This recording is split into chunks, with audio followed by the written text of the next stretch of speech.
Hey guys, what's happening? Hope everyone's doing okay. Let's talk about filling a propane tanks for a few minutes.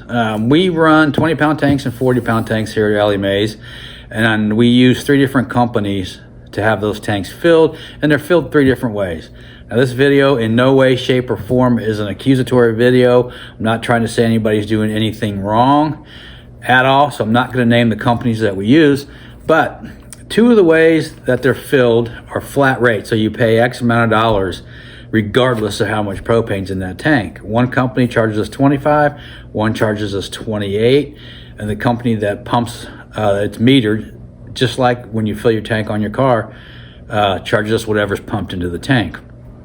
Now, the first way is to unscrew the, I don't know, it's a screw in the shutoff valve on the tank. They loosen that, they pump the propane in until it squirts out, then they close it and the propane tank's full. The other way is using the weight of the propane tank, which the tare weight of an empty tank is stamped on the side, and we'll go outside in a minute, I'll show you all that, and then they put it on a scale and they weigh the amount of propane that goes in until it hits its full weight, which would be whatever the weight of the scale showing plus the propane. 40 pounds plus the tare weight of the tank, so whatever that comes out to be. The other way, obviously, is you pay for what's metered into the tank. And where I'm at, having that stuff metered is a little bit more expensive than the flat rates. But the flat rates, which we'll talk about here in a second, but the metering, the advantage of metering is that it can be filled if you need it right now and you forgot to get propane. The other 2 you have to drop tanks off. Sometimes they get them filled day of, but typically it's the next day. Now, when I first started using the company that does the filling through the use of unscrewing the meter valve, the gentleman that was filling the tank said this is more accurate than the weight, using the weight and the scales. They have weights, they are not weights, but they have scales that they used to use to weigh the tanks, and found this way to be more accurate. So I said, okay, and then I got thinking about it. I thought, well, let me just see what this guy's talking about, because when I picked that tank up for the very first time, it felt a little heavier. So we use the Mopica, I call them sonar pucks. I don't know if they're sonar pucks, on the bottom of the tanks to show the level of the tanks. And I'll put a link to those in the description, and that is an affiliate link, so we will get a little bit of a commission if you use that link. And I also did a video on that as well, and I'll put that link in the description as well. Shows how those pucks actually work. And so I ran the tank completely empty, so there was no propane left in the tank.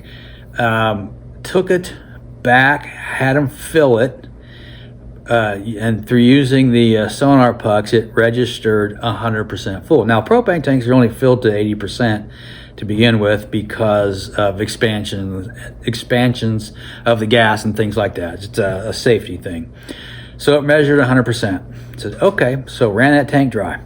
Took it to the company that uses the scale, had them fill it, and measured it. It's showing 83%.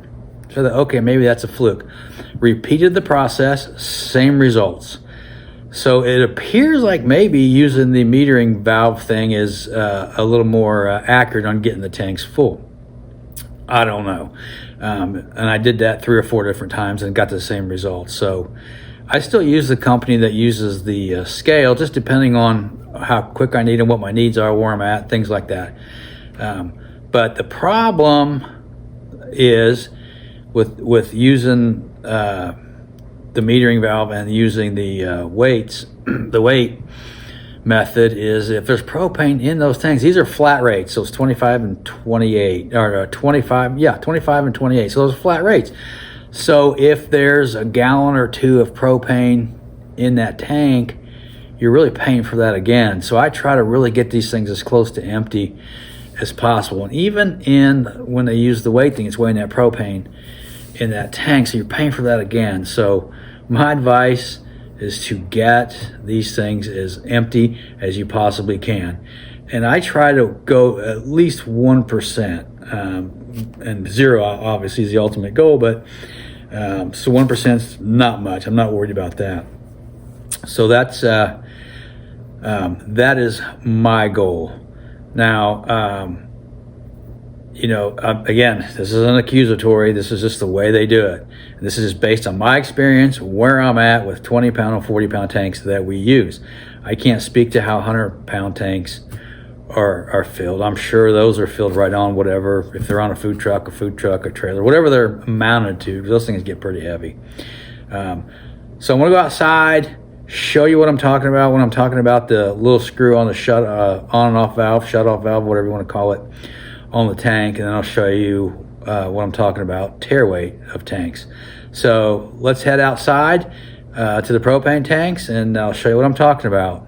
See you soon. All right, guys, here we are outside. This tank is a 20-pound tank, and there's that screw I'm referring to. Let me see if I can blow it up so you can see it better. There we go. So basically, they unscrew that. They pump the propane in until the propane squirts out. Then they screw it back in. Tank full. The other way, tear weight of the tank. Right here, you can see it's stamped 16.6 pounds. 20 pounds of propane, 36.6 pounds. So what that means is at 36.6 pounds, this tank is completely full.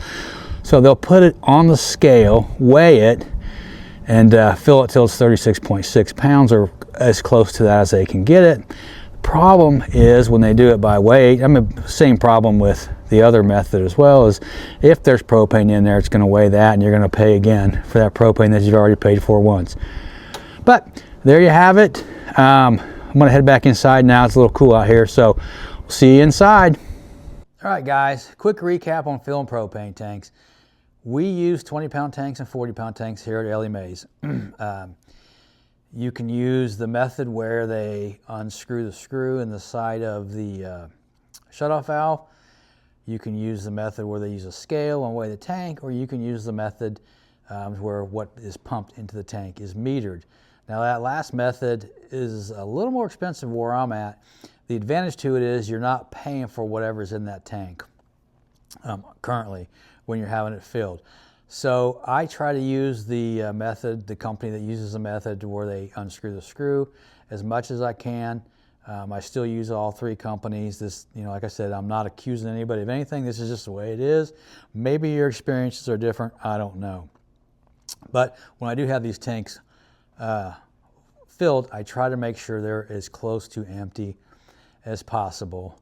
And again, we use the Mopica sonar pucks, and I'll have a link to that, an affiliate link to that in the description below, as well as the link to the video that I did showing how those pucks work. So I hope you found this information useful. Make sure you hit that subscribe button. Make sure you ring that bell so you get notifications on future videos. And hit that thumbs up. So until the next video, see you soon. Everybody stay safe. Smoke on.